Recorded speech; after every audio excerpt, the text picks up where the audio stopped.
Welcome to Noona Your Business, episode 4, the best of 2017. We are your hosts, Becca and Megan. Super psyched that you're here. We've been looking forward to this particular podcast for a while now, discussing what our favorites were of last year. It was a big year. It was a big year. We were kind of talking, though, I think you agree that as far as shows go, kind of a disappointing year. There weren't a lot of shows where I would say, oh, I can't wait to go back and rewatch that. I don't know. Nothing really jumped out at me. It was way harder to think of shows that I loved than it was to think of songs or bands that I loved. So for me, this was a year of K-pop. Great year for K-pop. Yes, over K-dramas. But again, we came up with a whole bunch that we liked. So yeah, we're going to make it work. Yeah. So we decided that for the best of 2017, we're going to call it the Noona Awards, just to go with the podcast. It's fictional awards. I can't wait. Hopefully none of the winners hear about it because they will be expecting a trophy in the mail and we will not provide one. You know, if a winner wants to reach out to me personally and ask for an award, I will figure out a way to get one to you. And that's funny, except it's not, because Becca will figure out a way to make an order and send it. So it would be intricate and delightful. Yeah. And the packaging alone would be something you'd want to keep. Yes. Yeah, it'll be great. The full Monty? No, that's wrong. So before we jump in, Megan, why don't you just tell our listeners, what are you watching these days? So I just started Two Cops, which is, I think, technically a 2017 show. I think it started in 2017, but I'm just getting to it now, and I'm loving it. I'm about halfway through. So that's what I'm watching right now. I'm also watching the new Hong Sisters show. I can never remember the title. You told me what it was, and I always come up with the complete wrong title. And it's interesting. I'm letting it play out a little bit before I make a judgment call. What was their last show before this? Was it Goblin? Was that Hong Sisters? Somebody else. I can't remember. I gotta look it up. All right. What are you watching while we look it up? So I am currently watching, I just started Temperature of Love, which all my K-drama friends kept telling me I had to watch, and I'm glad I finally got into it. Unlike Megan, though, I can only watch one show at a time. I can't multitask shows. Megan is a champion of, if I ask you what you're watching at any point in time, you're like, well, I'm kind of dabbling here and here, but I'm really invested in this. And I just think you have like a list of 10 shows. My mind cannot do that. The problem with that, though, is I do watch so many shows at the same time, and I finish about a third of them. But I'm also very good at walking away from a show, whereas I feel like you see it through to the end, even if you don't love it. Oh, yeah. You will watch it, and I will say, nope, bye. So out of the 60-some shows I watched, I think I've only not finished 4. Yeah, and 2 of them I still plan to go back and try to get back into, but I gotta know what they are. Emotionally could not. Young Paul could not finish it. I couldn't get into that one either. Could not finish it. Legend of the Blue Sea. I could not finish that show. I legitimately think I made it to the last episode, and then my mom watched the finale before I did, and I said, oh, what happened? And she said, you really want to know? And I said, yes. And she told me, and I felt like I was good. Like I didn't really need to watch it. I do that a lot too, where I get to the last episode and then I'm like, I know how this wraps up. And then My Secret Love Affair. I loved it. I don't remember that. I don't know that one. The piano one. Oh my God. I love that show. You love that show. That didn't come out in 2017, but that show, I watched it for the first time in 2017 and I was shook. That one is good. See, my problem is the only time of day that I can watch K-dramas are at night after my kids are in bed. And that show, while beautiful, is very dark, lighting-wise. It's very dark. And then it's got all this comforting classical music. It is very, I would fall asleep. It's a slow burn. I would fall asleep every time. And finally I was like, I can't do it anymore. Because then I fall asleep and I can't remember. Like, the computer just keeps running. So when I wake up, it says I'm 6 episodes ahead of where I left off. And I can't find where I left off. And I just got too frustrated. And then the last one was Mask. I couldn't finish Mask. I never started that one. Yeah. Irene likes that one. Irene loves that one. The Secret Love Affair, I went on a massive in tear in the middle of 2017 Yes, you did. where I think I watched every single thing or at least attempted to watch everything he's been in. I was obsessed with UI and for like the spring of the year. I feel like he was my spring obsession. It's kind of like a fashion show. Like, that was your fashion trend of spring 2017. He was all the rage in spring of 2017. And then I don't know what I moved on to in the summer. And then the summer collection came out, and you were gone. Then it was gone. Best hit was probably next, but that was it, huh? Yeah, I don't know. Oh, follow up. Hong Sisters had Warm and Cozy. That was that Jeju Island that's Gatsby. Right. That's right. That was 2015. So that was their last one before. So it's called a Korean Odyssey, but there's an actual Korean name for it, and I'm blanking. But it's interesting. It's got my all-time favorite lead guy from The Greatest Love. Oh, yeah. Cha Seung-won's in it. So, and he's a delight as always. But anyway, we digress. Yes. So that's what we're watching this week. So what are you listening to? I'm all over the place. As always. Who knows? I just put my YouTube playlist on and hope that it takes me to a good place. Actually, a lot of the people I'm listening to now are my personal nominees for best group or singer that we'll be talking about later. So we're going to that. We're getting there. Yeah, we'll get there. We're getting there. What about you? I've been testing the waters of older groups. Oh, bold. Yeah, so like 17 and older being like within the last few years they've come out. So not age. Just, yes, okay. Not age-wise. I was thinking Not you were talking age-wise. like the 90s, early 2000s hip-hop groups. No, I should, but no. Just groups that I've never... I don't know. They've You come on haven't explored Spotify before? Radio, and I was like, I should listen to these. Or I've seen their fandoms comment on things on social media and just been like, I've never had see interest. what they're about. Should go just dip a toe, see what's going on over there. So Keep me updated. I will. I'm pretty excited. I need I've got some some new good music. things. I've got some good things. I'm basically listening to the song Coffee by BTS on repeat every morning because it's the only thing that makes me happy before I go to work. There's nothing wrong with that. Yeah. We all have our coffee. It's something. So before we dig in, we thought it might be fun to describe if the Noona Awards were a real award show or a real award in general. Physical trophy. A real physical manifestation of a trophy. Yeah. What would that trophy look like? So Megan and I decided to each write a short description of what we think the award would look like, but we have not told each other what the award would look like. I keep waffling.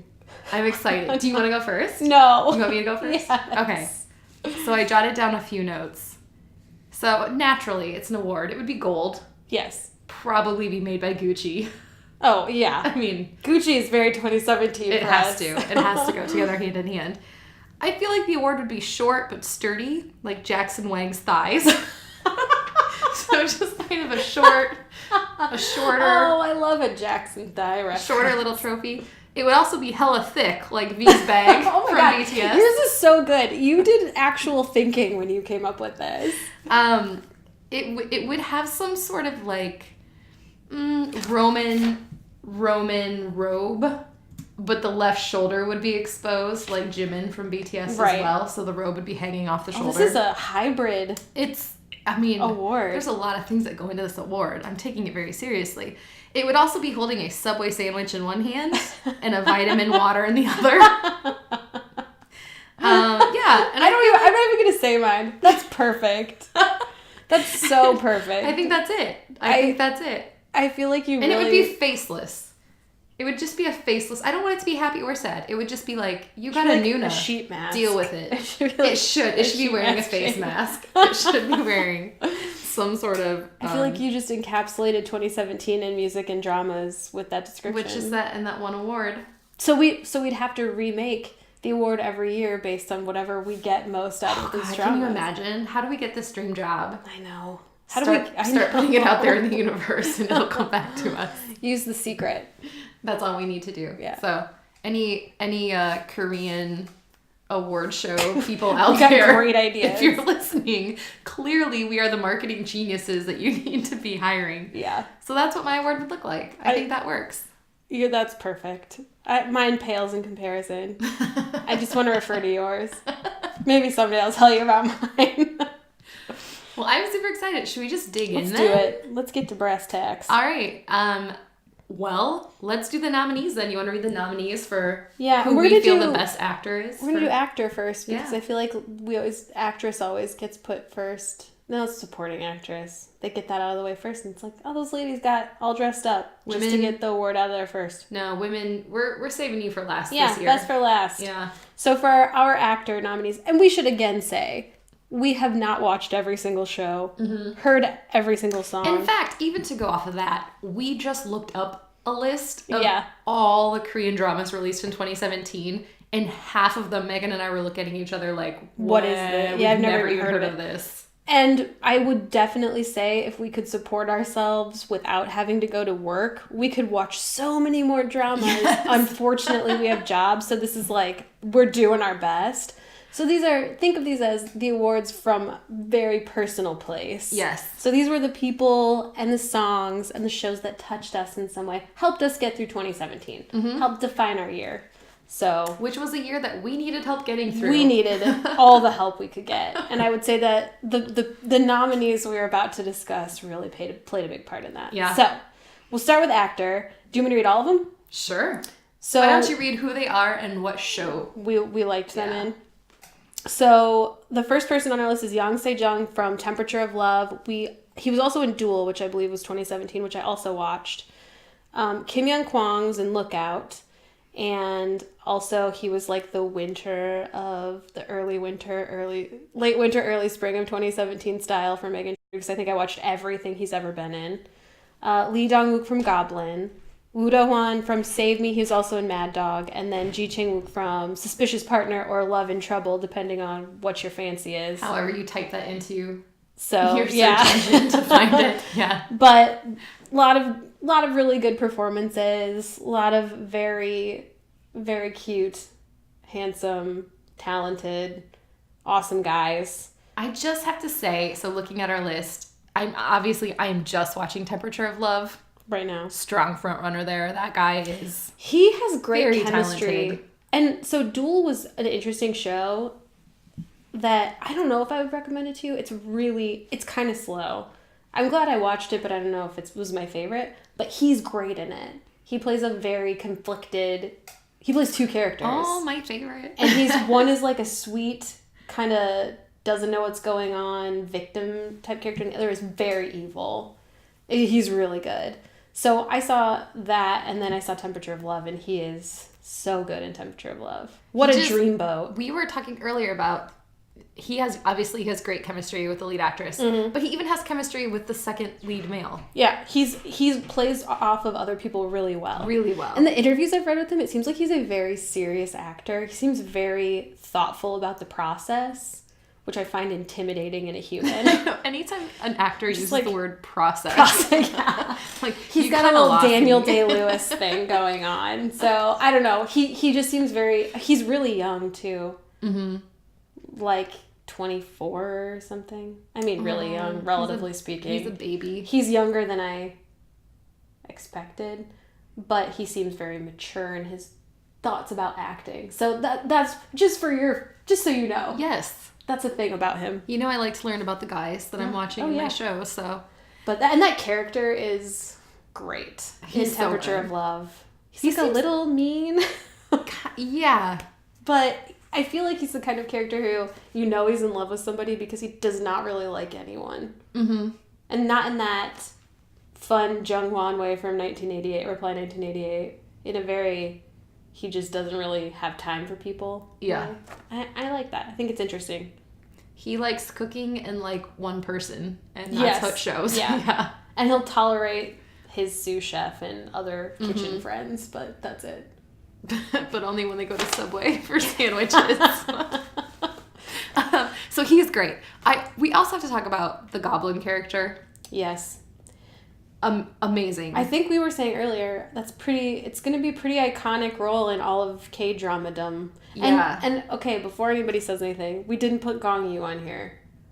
Not because he wasn't delightful as the Goblin. I just feel like I ended up being more interested in Lee Dong-wook's character and the Grim Reaper's character. I think it was partially because he played it so well. It was very comical. It was genius. Super tragic. He was the most, in everything I've watched, any country, even American stuff I've ever watched, that character to me was like a breath of fresh air. Like, I don't think I've ever seen anybody so tragic played with such comedy. Yeah. I mean, it was genius. It was beautiful. It was just genius. And it aired at the beginning of the year. There have already been multiple references to that character in other dramas that I've seen in 2017. It's already in the, is that the zeitgeist? Is that the right word? I feel like it's already out there. We're already referencing it, which tells you it was a really memorable, great character. And my fear, we had discussed this earlier too, is that this poor guy is going to be typecast now because he was so good in that role. But I wouldn't even care if he played that same role forever. I would honestly, I would love to watch a show where that type of character was the lead character. I would watch that day and night. I feel like he kind of owned that show. And again, I love Gong Yoo. He was like one of my first K-drama obsessions. I mean, I'm a huge fan. It's just in this show, the Grim Reaper, I was all about it. Funny story.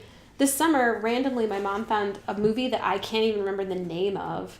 A Korean movie, and Lee Dong-wook was in it, and he played a goblin. What? Yeah. How did we not know that? It was like a documentary-style movie. I'll have to look it up. It was good. I really liked it, but yeah. Fascinating. So, also spoiler alert, because that way you don't know who's a goblin. So we also have Ji Chang-wook from Love and Trouble. Just because you can't, everything that guy is in, he's amazing. Very complex actor. And my favorite thing about him are all of his nonverbal, I would say sentences. He's not speaking, obviously, they're nonverbal. But yeah, I mean, he can go from, you can tell the second something flits across his face. He could have 10 emotions run across his face in the span of 30 seconds. I love it so much. Healer was one of the first shows where I feel like the production quality went from kind of what the old style was to the newer style. It was a little sleeker. And I remember thinking Healer was... that's still one of my all-time favorite shows. And he's so great in it. He's so great. And so I liked Love and Trouble. I did confess to Becca, I didn't finish it. I need to finish it. I fully intend on finishing it. I just got distracted by something else. And I told Megan, full disclosure... this is kind of a spoiler, but I told her the last episode, you don't have to finish it. It's not you really don't have to doesn't finish really tie things up. I feel like there are two kinds of K-drama endings. It keeps you biting your nails till the last minute, throws a wrench in the works in episode 13, like you do not know what's going to happen, or 3 years later, it was here's our happily ever after sort of thing. You definitely saw the happily ever after, and I wasn't that thrilled with the happily. I mean, it was fine. I don't even know what stopped me from watching. I got pretty far, but not. Maybe it had been just over halfway, and I just moved on. Oh, I loved it. Yeah, I'll have to. I loved it until the last episode, and again, the last episode was fine, but I don't know, wasn't life-changing. I would just prefer them to get up to the peak point. Didn't make or break the show. Yes. Speaking of shows, though, that have you biting your nails until the very end, Save Me. Oh, man. So, the lead, was the male lead technically Taekyeon? Is that how you say it? Your favorite from Boston. I love him. Yes. I love him. He was technically, I think, supposed to be the male lead. He was. It was a complicated web of relationships, though. Man, but this guy I think it ended up being very much an ensemble show. Yes. It was very dedicated to an ensemble feel. Because there wasn't really a romantic storyline. Not really. Which is why, I don't want to say it. Spoiler. If you plan on watching Save Me and have not seen it, just stop listening for like a minute. So anyway, here's a spoiler. Yeah. The very last scene where she walks up to the group of guys and then she smiles at Taekyeon. I couldn't take it because I was like, this is not a romantic drama. The tension, and this is maybe why we have Woo Do-hwan on the list.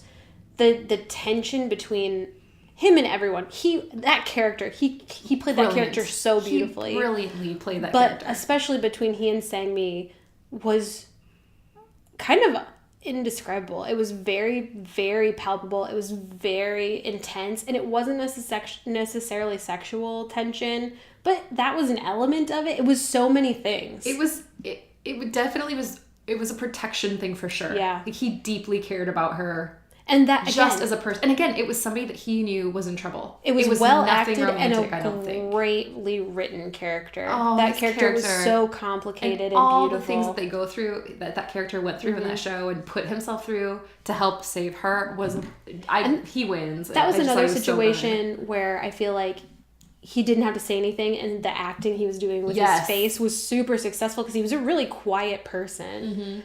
He blew me away. I kept watching for him, and that show was really good. It is super intense. It is scary too. I would say it's pretty disturbing. That's one of the darkest K-dramas I've ever seen. Which I felt like I enjoyed the fact that they were kind of mixing up the genre. I like a little bit of horror and a little bit of a thriller, so it was fun to have that. You don't get that as often. But I thought it absolutely made me feel and believe what it must be like to be in a cult. Yes. It built the tension in such a huge way. It almost made me feel sympathetic for people who are in cults. Fall for it. Yeah. It was genius. It kind of made me feel physically ill at times, but I think that means it was working. Yeah. It was a great show. Yeah. It's, again, I'm not sure that's necessarily my genre, but I loved that show. It's nice to pepper it in once in a while. Yeah, it was very well done. The cinematography it was beautiful. It was so good. Yeah. So Megan, drum roll. Who did you pick?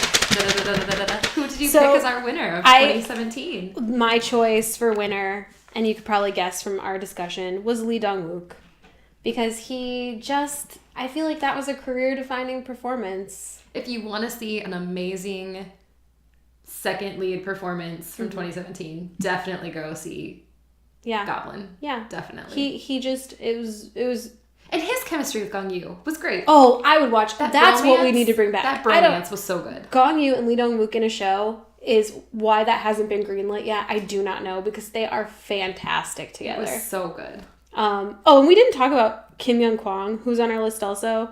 Oh yeah. I feel like like I said, I watched everything he's ever made, and he is a really good, fun actor, and I like watching him, and he's had some really good roles. But Lookout was definitely a turning point for him. I don't know if you've watched that one yet. I have not. It's on my list. Highly recommend it. I watched everything. It's really intense also. It's really intense. But that one, I just wanted to mention what he did this year because he played a big part of my 2017. Also, he's very, very handsome. He's very handsome. He's the classic model turned actor. Yes. He's the tallest person I've ever seen in my life. Yeah. He's a draft. And this wasn't from 2017, but if you're looking for something great to watch, I highly recommend The Man Living in Our House. That's a really happy, nice, lovely show. It's a very fun one. Yeah. Total side note, Lee Dong-wook, congratulations. You're amazing. Call us and we'll give you your Noona Give Award. us your contact information. We'll make sure you get your Noona. But seriously, we would give you a Noona, so it's fine. All right, so we're going to move on now to... You read the actresses if you want. Our beautiful... You're doing you want me to do it? Job, okay. We're going to move on to the actresses because they were so good. You know what's funny is we started putting this list together, and just off the top of our heads, we were like, we could only think of a couple, but then we started going back through the stuff we watched, and we're like, oh, she's got to go on the list, and she's got to go on the list, and she's got to go on the list. So this was really hard. It was really hard. But our nominees for actress, Nam Ji-hyun from Suspicious Partner, Lee Sung-kyung from Weightlifting Fairy, Kim Bok-joo, So Yi-ji from Save Me, that was Sang-mi, was her character we talked about earlier, Lee Se-young from Best Hit, Jang Na-ra from Go Back Couple, which also has some alternate titles, and then Our Lady of K-Dramas, Kim Mi-kyung, who will basically be on this list as long as we do this podcast because... I swear to you, she's amazing. I've watched like almost 60 K-dramas. I swear she's been in like 19. She's not an exaggeration. I feel like it's not even weird anymore for me to be watching a drama and just be like, oh, there she is. And we always refer to her as Ajima because that's what they called her in Healer, which was one of the first places we saw her, which was fantastic. Her character was amazing. Good performance. Yeah. But yeah, she was in Go Back Couple. So let's start with her. She was in Go Back Couple. She played Jang Nara's mother. Again, if you haven't watched it, a little bit of a spoiler alert. It's a very emotional... Grab the tissues. Yes. But it is so beautiful. And she plays moms in such a unique way. Again, another Oh Hey Young. She was the yes, mom. incredible mother. She feels like is a she a friend. mom in real life? I don't know. She has this maternal just quality. Yeah. You want to be her best friend, but you also want her to be your mom. And I think that's what's unique about her is it's a maternal quality, but it's a special kind of like a closeness. She draws you in like you just want to be close to her. You want to be her friend. And she, with all of her co-stars, it feels like they just adore her. Mm-hmm. And I totally see why. She just radiates humor and affection. And Megan and I love her. We both follow her on Instagram. And we're She's constantly so fun. sending each other her posts. Like, did you see where she is today? We are massive Kim Mi-kyung fangirls. I think, honestly, of everybody, K-pop and K-drama related, I think I might be the most starstruck if I met her ever. Oh, I don't think I would know. I agree with that because it's like Meryl Streep or something. She is. She's my Korean Meryl Streep. She is good in everything. She's in a lot of stuff, and she's in quality stuff. I feel like it's not just like, oh, she'll take any part. I feel like everybody just wants her to be in their shows because she's great. And you know what's so fascinating about her too? So all these amazing oppas, as people call them, all these super attractive actors in South Korea, she has worked with all of them. She really has. But it's always as like their overprotective mother, or their nasty stepmother, or their aunt, or like a healer, the one who looks over him. I mean, it's the perfect thing because it's almost like the dream role where you're never romantic with a male lead, but you still get to be really good friends with them. And close and important characters. Yes. And props to the Korean drama writing community for creating some pretty unique characters for older women, which it's ridiculous to say older because she's in her 50s. She's not 54, that old. Yeah. But you know what it's like here? It's like pulling teeth to get a good role for a woman over 40. And I feel like they have opportunities there. Again, it's not enough. It's still, there's underrepresentation for women in film everywhere. But she's had really unique, interesting roles with real depth. And that's like, she takes a mother character, which could be a really basic role, and makes it a really deep, beautiful experience to watch it. So I love her so much. Me too. We're going to do a whole podcast on Kim Mi-kyung. We should. Sweet. I love her. Yeah. So anyway, that's her. So we can talk about her co-star, Jang Na-ra, also excellent in everything she does. Yeah. She's one of those actresses. I've said this before. I am not a crier ever. I never cry in my personal life ever. I just never cry. And so for a show to make me cry is pretty... It's difficult. It's pretty impressive. And she... Every time. So I cried, not a lot, but I definitely shed a few tears in Go Back Couple. Yeah. When she had a conversation with Kim Mi-kyung's character. That show is great also, and her relationship with her husband in that show is great, but her relationship with her mom, I'm super close to my mom. And so we sat and watched together. We were both just sobbing. It's so good. If you have not seen Go Back Couple, it's definitely one of those shows. Right now. Yeah. It's all about family. I mean, it's a little bit of a romance. It's about rediscovering why you fell in love with somebody, but it's all about family and just the tight connection. It's great. And that's another one where it's like all of the second leads and the second male and female leads and the side characters are all really well developed. And so funny. And nobody horrible. You don't hate anyone. Which sometimes they just go... I think we talked about this before. They go so evil with the second female or second male lead that it just becomes a thing. Like, it's this thing that just drives me crazy about the show and I can't deal with it. Not the case in this. The characters are so much fun and you fall in love with all of it. Honestly, the least likable character is their son. He's like a tiny baby, yeah. So, and it's just because he never says anything useful. I know. He can't talk. He just never shows up when you need him. Yeah, exactly.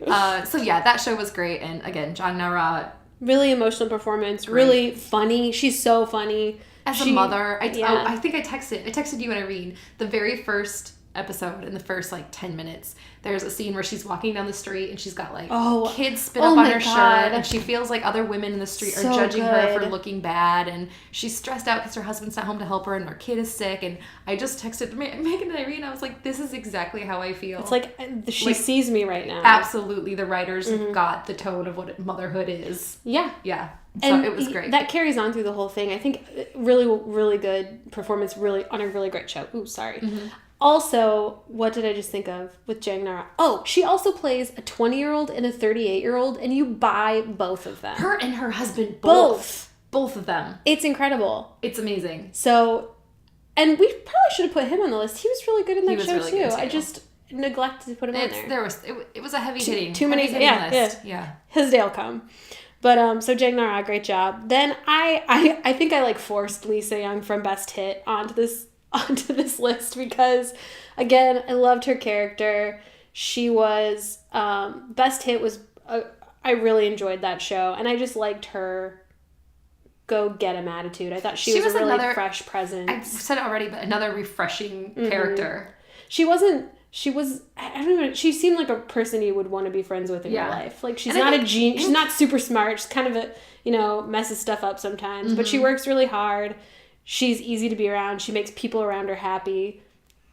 She makes everybody fall in love with her, which teach me your ways. And I think in a lot of K-dramas, they make the female lead like that quiet, mousy. Nobody notices me. I'm so dumb. I need help getting through life. And like in a certain way, she kind of fell into some of those. Like she's poor and hard work. She had to work all these jobs and whatever. But she was, I think maybe because the main lead, the male lead, was obviously from the past, so he seemed really dumb. Like, he didn't know how things worked, so she seemed a lot smarter. But she was refreshing to me. She seemed like a new, fun character. She didn't put up with anybody's crap ever, which I just liked her attitude. I liked that nothing really brought her down, even though she had a lot of things that she could be mad about. Her bad family relationships. She just, she really struck a chord with me. I loved her, so I wanted her on this list. Who else we got? From Save Me. Oh, yeah. So E.G. So she played I always want to say Mother of Dragons. Mother of Dragons. From Game of Thrones. Mother of Spirits. The Mother of Spirits. I would not want to play that part because that must have been the most stressful process of her life. She was, okay, number one, she was beautiful. Yeah. Almost this ethereal, unreal She looked like a straight up angel thrown into this cult. She looks like an angel. Yeah. You're right. She looked like an angel thrown into this cult. And she's very still, too. Some of the situations that she had to act through. I mean, this show we've mentioned it. It was dark. And there was no intense break. No. I mean, every single moment, there was no moment where she could just chill out for a second and have a laugh. It was from top to bottom stressful. It was a stressful show. And she just handled it like a champ. That she had, I mean, the continuity was there. It was just, her acting was, I feel like, superb. She was graceful in that she is a physically graceful person and looks graceful, and also seemed very to have grace about her. She was just very, very poised and still and calm. Even when she was having moments where she was freaking out, it was like, wow, this girl is keeping it together. Yeah, she was amazing. That show, I'm so glad it made our list because I had a lot of great things to say about it. Yeah. All right, so next. I want to call her the Beyonce of 2017 for me. Which one are you talking about? From Weightlifting Fairy. Oh, yeah, okay. Yeah. Okay, explain that. Because I just think she was, again, refreshing. She owned that role. Yeah, I love that.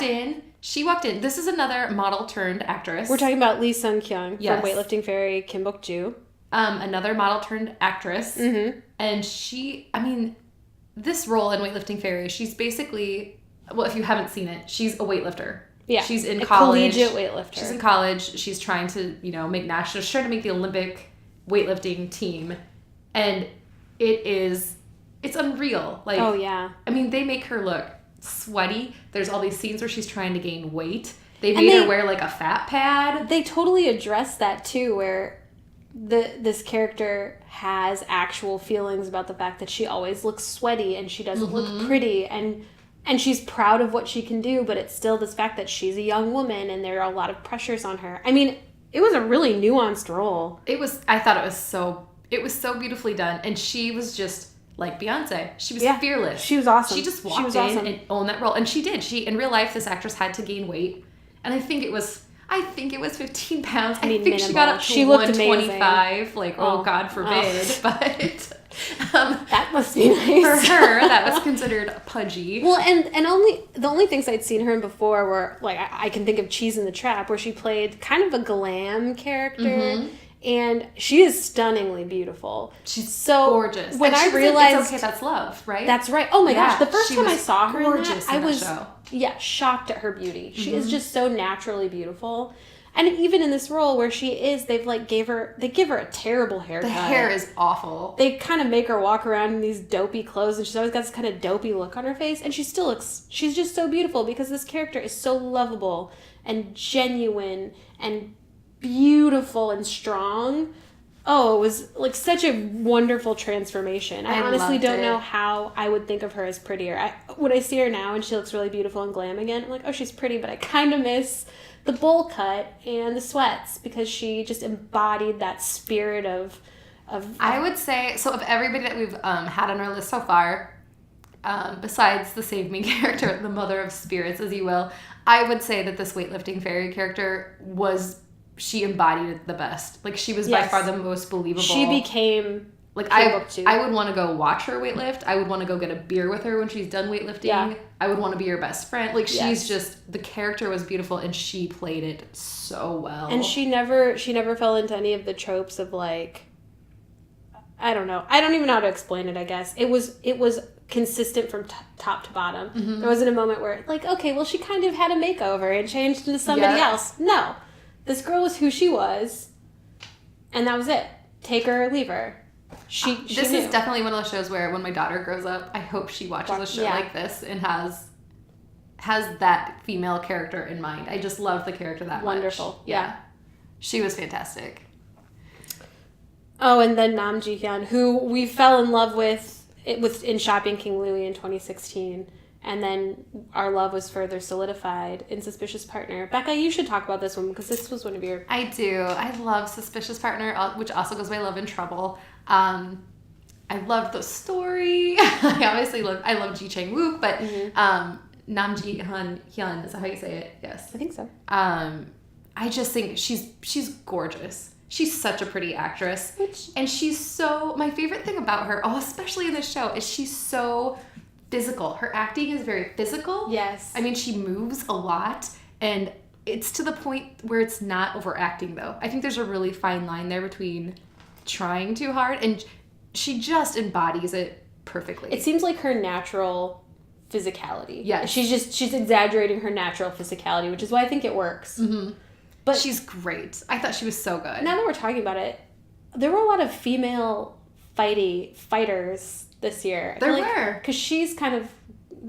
Wasn't she like a Taekwondo athlete or something? Yeah, she taught Taekwondo. Yeah, which is cool. And there's a few scenes where she was ready to fight in the show. We really embraced the athletic female. And then we had the weightlifting fairy. And didn't we have strong woman? Do Bong-soon was in 2017. Yeah, we were really into strength in women, which... Yeah. More power to you. I love it. Thank you, South Korea. More tough ladies. This is great. I loved all these. So, I think, should we just pick our winner? Yes. All right. Drum roll. You can say it, Megan. It's got to go to Lee Sung-kyung. For Weightlifting Fairy. It has to. She, again, I think it was an iconic role for her, and I think people point to this when they say, this was a special character. Mm-hmm. And she owned it. Like you said, she owned it. So she was great. Good job, girl.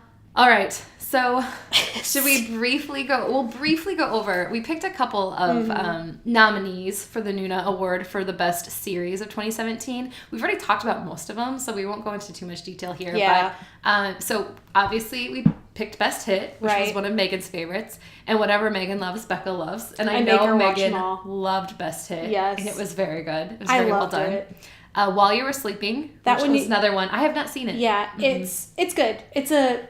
I recommend it. It was really good.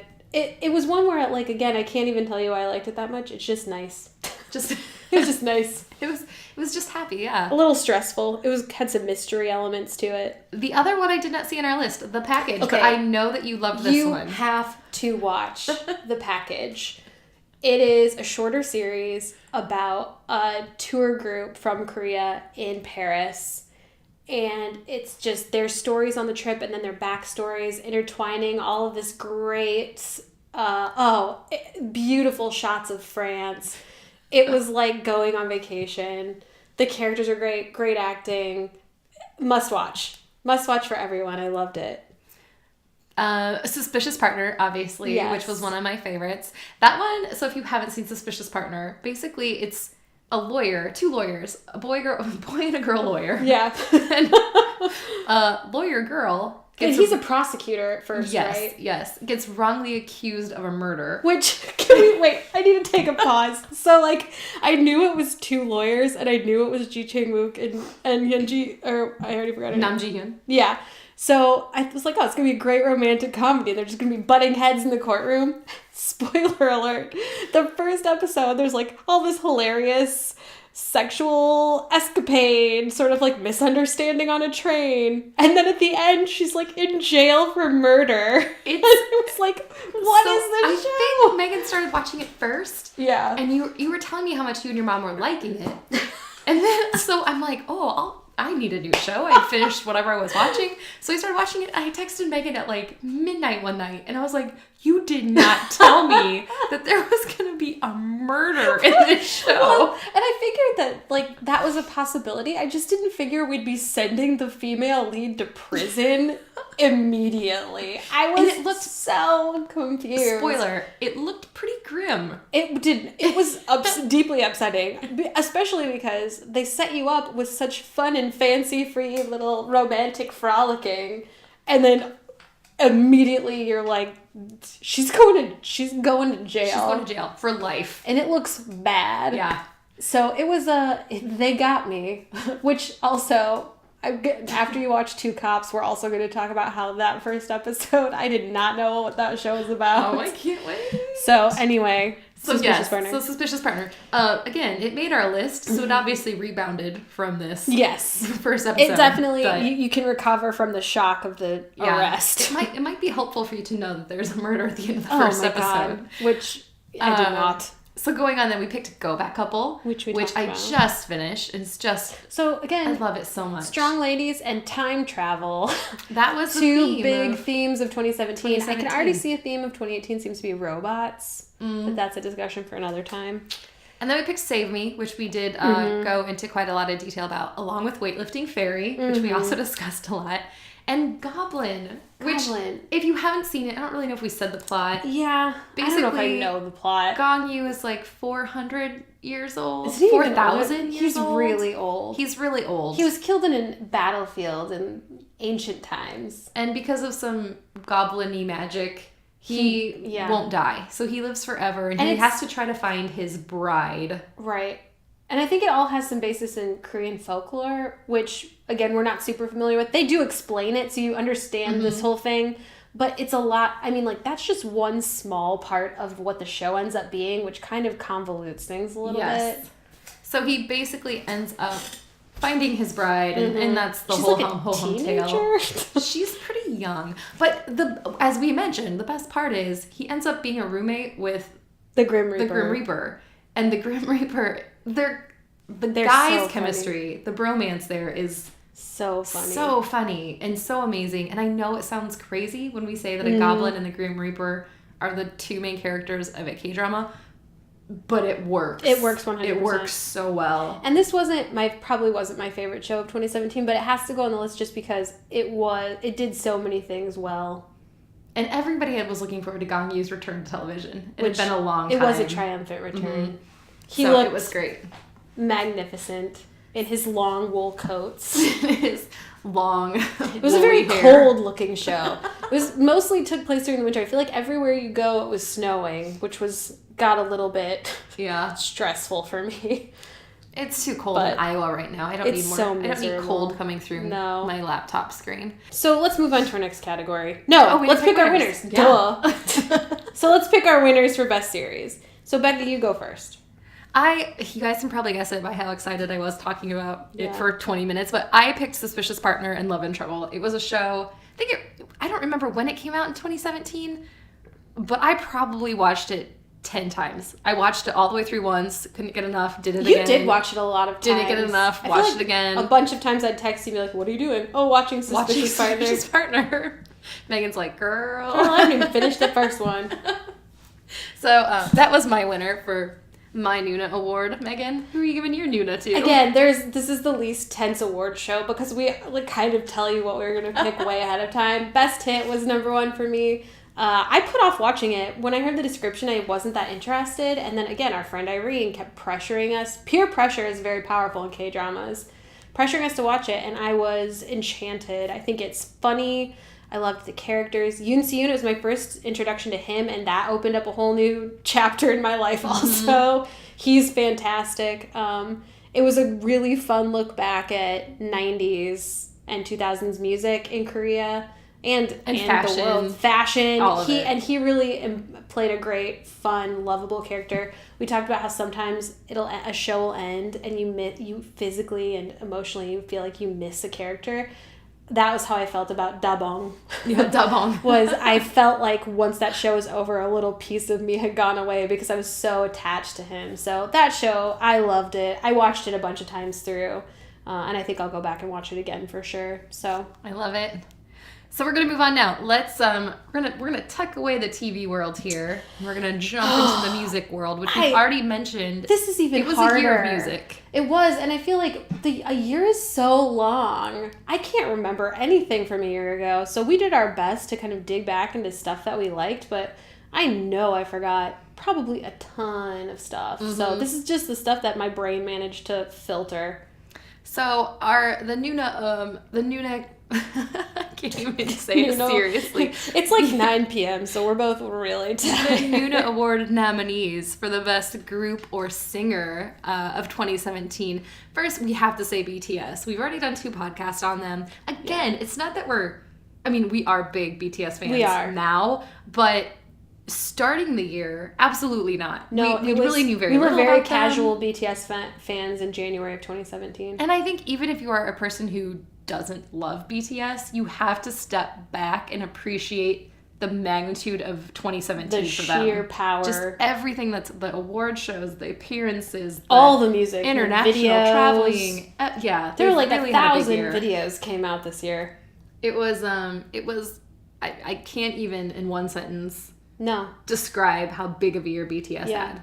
It was definitely, there's some article, I can't even remember what it was in, but the headline I saw bouncing around online was everyone had a terrible year except BTS. Except BTS. That's actually accurate. Yeah, I relate to that very much. So Megan put this one on our list. I have some on that probably, again, I was a bad friend to Becca this year and wasn't sharing music, I feel like, but Megan handed me her list. I was like, I haven't heard of 3 of these people. Yeah, I got really into DPR Live, and I'm not sure, again, if I'm saying that 100% right, but a whole bunch of music. He's like a rapper, and the production quality of his, I don't even know how to describe it. It is so good. It is so like compulsively listenable. I like every song I've heard of his. So, and his videos are great too. And I think he's like part of a larger kind of production company. It's not a company exactly to call it. It's not really a band, but I need to do my research, obviously. Love the music and the videos, and that I feel like I've been listening to him all year. So that was DPR Live. And then Dean, which Megan loves Dean. I love Dean, and Come Over with it's maybe my most listened to song in 2017. What a beautiful song. For those of you only joining us through the audio, Megan's clutching her heart right now, and she's having trouble speaking. By a wonderful series of events and fate, I was able to see Dean in Los Angeles this May because I was in Los Angeles visiting my brother, and he happened to be playing a free concert at this festival. How do you get these opportunities? Every now and then. So every day of my life is a nightmare, and I have no luck until there's that one day every 6 months where fate smiles upon me and I can see Dean live, and it changed. It was just incredibly good. So he's become one of my favorites in all of K-pop. He's especially for 2017. So GOT7 also made our list. They'll always be on my list. They were we actually saw them in 2016. We did. We saw them in 2016. 2017. 2017 was a dry year for us concert-wise. It was the first year since I've known you that we didn't. That's true. Didn't go see a K-pop group. Oh, that's so sad. 2017 was terrible. That's depressing, Megan. You had important things to do. You had a baby. I had a so, baby, so it was hard to travel. I mean, I'll never get over it or forgive you, but whatever. But GOT7, they had a new album. They did a lot of stuff this year. It's been their 4 year. They just marked their 4 years together this week, I think. Which is like us. It's like our 4 years together. We're like the American Girl non-singing version of GOT7. We're the GOT2. Just got us. Got each other. G-Dragon made our list. Yeah, I liked his Kwon Ji-young. It was good. Mm-hmm. It was a really Megan saw G-Dragon. I did. I didn't want to bring it up because I felt bad because he couldn't go. He was in Chicago. It's fine. Again, because that baby. I had a baby this year, and it made a lot of things. She had to put K-pop on hold. I had to put K-pop on hold for quite a while. So Winner made our list. Winner chicken dinner. I have to tell you, my kids and husband all know all the Winner songs because I listen to them that much. So, and the stuff they released this year was wonderful. It was a little different. We'll talk when we get into our songs. There were a couple that really stood out, but yeah, some really, really great. I didn't even do that on purpose. I didn't even mean to do that. For those of you who don't know, I'm such a fool. Really, really is a Winner song. And so is Fool, Megan. I'm hilarious tonight. Well played. Thanks. And the last one on our group is the JJ Project, which I did not know. I was like, this is why I'm a bad friend. Who's the JJ Project? She's like, Becca, how do you not know? I know. Have I not shared this with you? So I made her listen to it tonight, but for others who don't know, it's 2 members of GOT7, JB and Jin Young, did sort of a side project, and it's really different from GOT7. It's great. It's very chill and very cool. They're both great vocalists, so I highly recommend it. I really liked them this year. I'm listening to them a lot right now. That's who's in my car right now. I'm listening. They're waiting in my car. They're waiting for you right now. In this sub-zero temperatures. I don't really know if we even need a drum roll to No. announce the winner of the Noona Award. It would be ridiculous to choose anything else because we're obviously so far deep into the BTS well. Mm-hmm. That we definitely picked BTS. Yeah. And granted, we are very into BTS right now, but I still think if I take myself out of my preferences here and step out of the picture and just kind of look back at the landscape, they by far had the best year. They had an impact. Yeah. Just all around in every country. They've been great. So they win. All right. BTS, contact us for your award. Any 7 of you, or your manager, we'd be happy if you'd to like hear to from accept you. it in person, we can give you directions to Iowa. It'll be one more Hella trophy for your Hella backpack that we'll throw in there. Oh, I'll never get So we're going to move on. We only have 2 categories left, and then we're done with our Noona Awards. We're about right on time here. As soon as we finish, we're going to remember like 15 things that we forgot to put on the list. Probably. Yeah. So our songs of the year. We'll try to do these faster because otherwise we'll talk about them Yeah, so we'll long. talk about them too much. So we each picked some to add to the list. So I'll just read a few of the ones that I threw on there, and then Megan, you want to read a few of the ones that you threw on there? Yeah. So Really Really by Winner obviously was, in my opinion, one of the better songs of the year.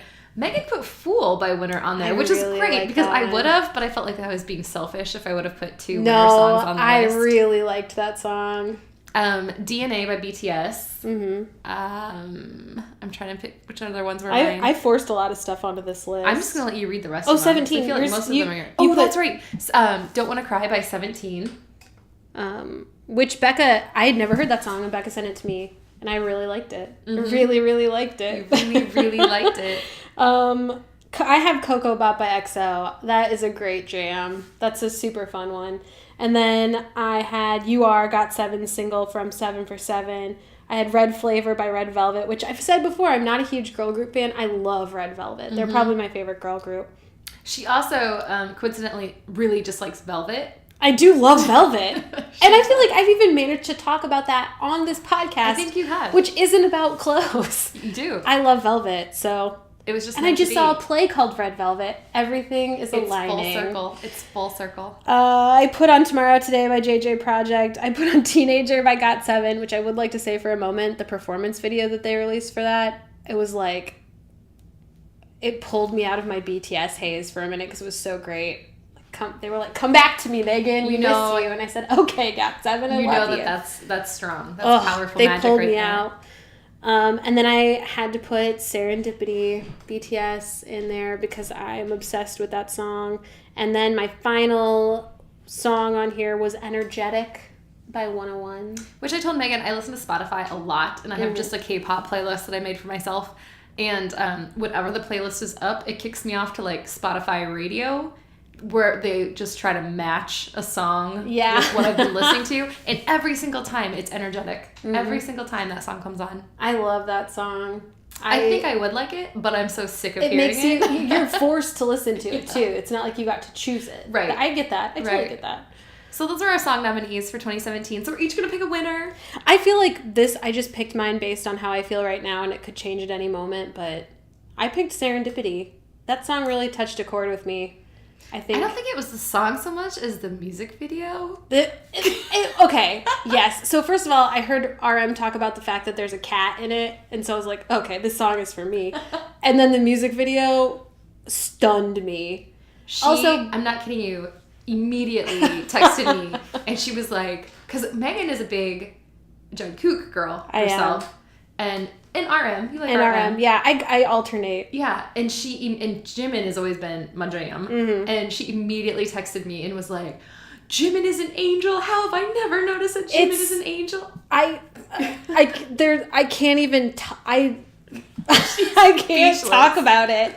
It's so incredibly beautiful, and his voice that song. I mean, literally was written for his voice. Mm-hmm. It's so perfect. And the sentiment is so simple and beautiful. And the video is so incredible. I could talk about it for 6.5 hours. And I told Becca I'm probably going to play that song at my wedding. It's beautiful. I love it. I love that you picked it. Jimin, contact Megan for your Noona Award. Becca also pointed out, I called her out last week, or whenever the second part of the BTS episode was. I called her out for secretly being a Yoonji stan and not knowing it, not admitting it to herself. And she pointed out this week that I'm pretty obsessed with Jimin, and I'm sort of suppressing it. But I am. It's because we love each other. So we suppress each other's biases. Yeah, because we're good friends. But that's what good friends do. Yeah, you love in secret. So now Becca's number one song of 2017. Are you ready for this? Mm-hmm. My winner is winner, really, really. So even if you have not seen this music video, immediately go to YouTube. Watch the really, really winner music video. Jubilant. My kids are obsessed with this song. My husband likes this song. My husband's always making really, really puns with me whenever I say anything about K-pop. It's surprisingly really, really easy to do. It's really, really easy to do. And the song is just beautiful and catchy, and the music video is gorgeous. It is great. It was definitely on my list of best songs too. I could not get enough. It's one of my favorite songs to listen to in the car while I'm working out, while I'm being a mom, while I'm working. Cheers me up. It just makes me happy. So that was my winner. Excellent choice. All right, our last category. We're doing so good. This is the most important. The most important. We decided we had to have a DAESANG, is that how you say it? The DAESANG Award, which is like... I think so. I'm in not sure. Like South the grand... Korea, it's the grand prize.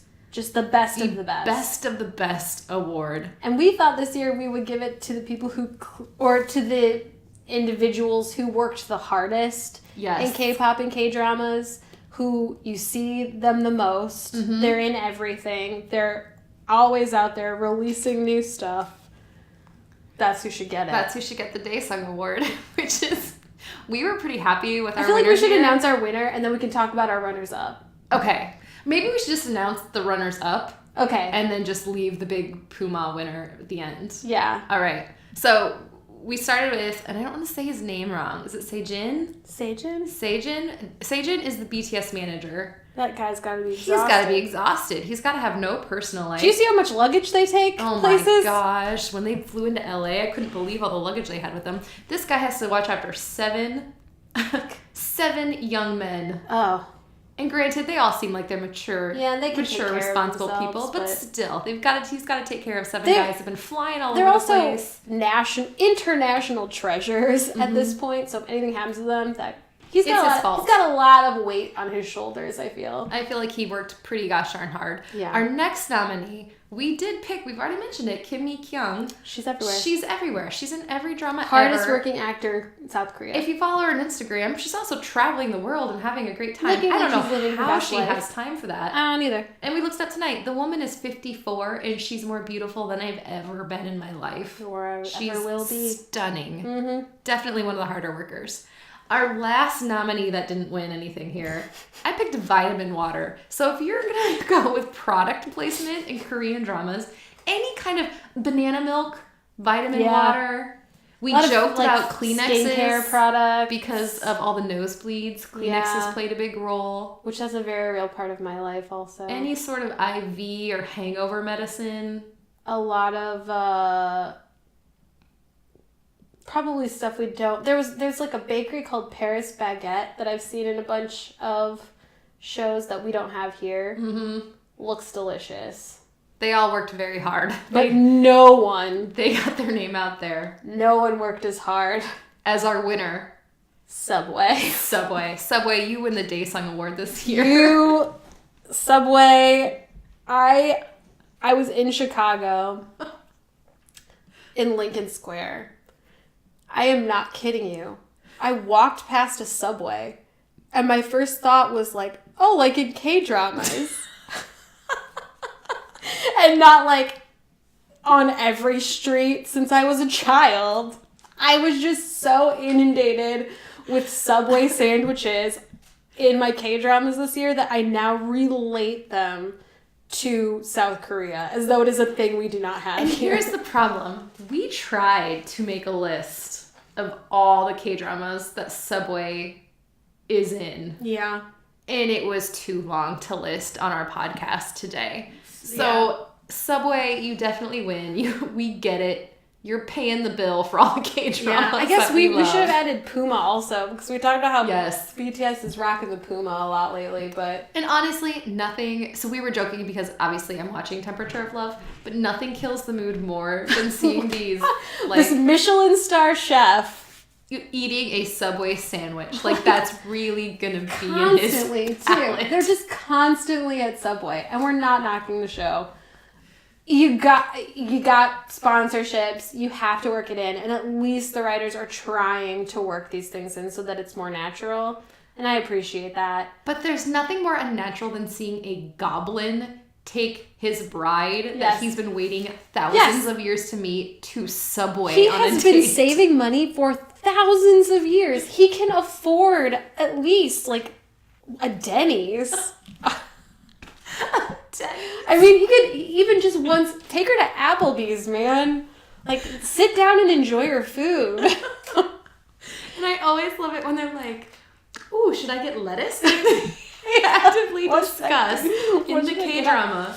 Ooh, we're doing a product placement. Should I get pickles on my tuna sandwich? I have eaten so many Subway sandwiches in my life. We had one on my campus, and I like Subway. It's really good. But it does get to the point where I'm sort of resentful of it. Yeah. Because it's taking me out of my this fake world that I need to just be precious and fake and not have anything real in it. Yes. Subway's like, oh, you're just supposed to be fake, or you're supposed to be like real poor people like me who can't eat anywhere but Subway.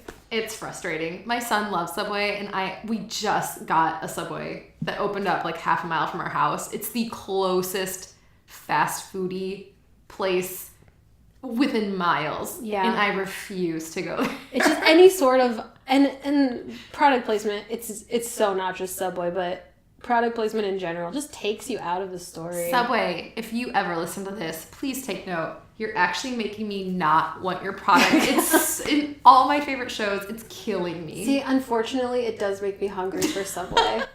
I think, an Italian sub sounds really good right now. But I haven't had one in a really long time. See, maybe I should have treated you to Subway. We should have had Subway tonight. Maybe that's what our Noona Award will just look like. It'll just be a giant golden Subway sandwich. That's all it's going to be. Like a 6-footer. That's amazing. It'll be the best. So, yeah. Anyway, those are our Noona Awards. We really just wanted to do this awards show so that we could complain about product placement. Pretty much, that's the whole reason. Will it keep us from watching K-dramas? Absolutely not. We will put up with it forever. And then they do it in American shows too. It's just I haven't watched one in such a long time. I was just gonna say, do they? I haven't seen an American show. I don't know. It's so been a really long time since I watched one. What is the commercial break situation in South Korea? Is that why they do it? Are there not commercial breaks? I don't know. We need to look that up. Do we get away with it not using it as much here because there are a million commercial breaks in shows? So that shows end up being 15 minutes long and the rest is commercials? That's a really good question. I know that when there was this up. the 30-minute episode thing that had to do with putting a break in between, but I don't know otherwise. Fascinating. Is it like the Disney show, the Disney Yeah, Channel, like where Disney Channel. they do a whole show, They're but then their they do like 10 own minutes of sponsor. commercials? Yeah, basically, they control it all. They don't need sponsorship. I'm gonna look that up. That's fascinating. Do some research, Becca. Yay! Well, thank you everybody for joining us for the Noona Awards. Yes. Next year, I say we dress up. Oh my gosh, yes. We dress up in our finest pajamas. We should drink champagne also. Get a little blitz. You know what we should do is honestly wear pajamas, but like go get our hair and makeup done. I would absolutely do that with you. I'm in. It would be so much fun. You and me this time next year. We're doing it. And it could still be at 9 p.m. We should just do it because I didn't do anything for New Year's Eve, did you? No. Yeah, that's what we should do on New Year's Eve from now on. 9:30. New Year's Eve tradition. Look back on the year in K-pop and K-dramas, wear pajamas, get our hair and makeup done, and drink heavily. And you know what? If you're listening to this, we would love to have you join us. Yes, please. Becca's basement is really big. It's really big. We can fit at least 60 people down here. Yeah, for sure. And we'll get Subway. And we'll get Subway. So it'll be sponsored Subway's by Subway. on us. It'll be great. So BYOB. we love it. Thank you for joining us, everybody. Thanks, everybody. So you can always check us out on Twitter at Noona Business. We're on Facebook at Noona Business. You can email us, Becca at NoonaBusiness.com and Megan at NoonaBusiness.com. Thank you to Who Arted, our sponsor for all the podcast equipment. Please leave us a review on iTunes. Send us any questions or suggestions, and we will see you next week. Thank you, everybody.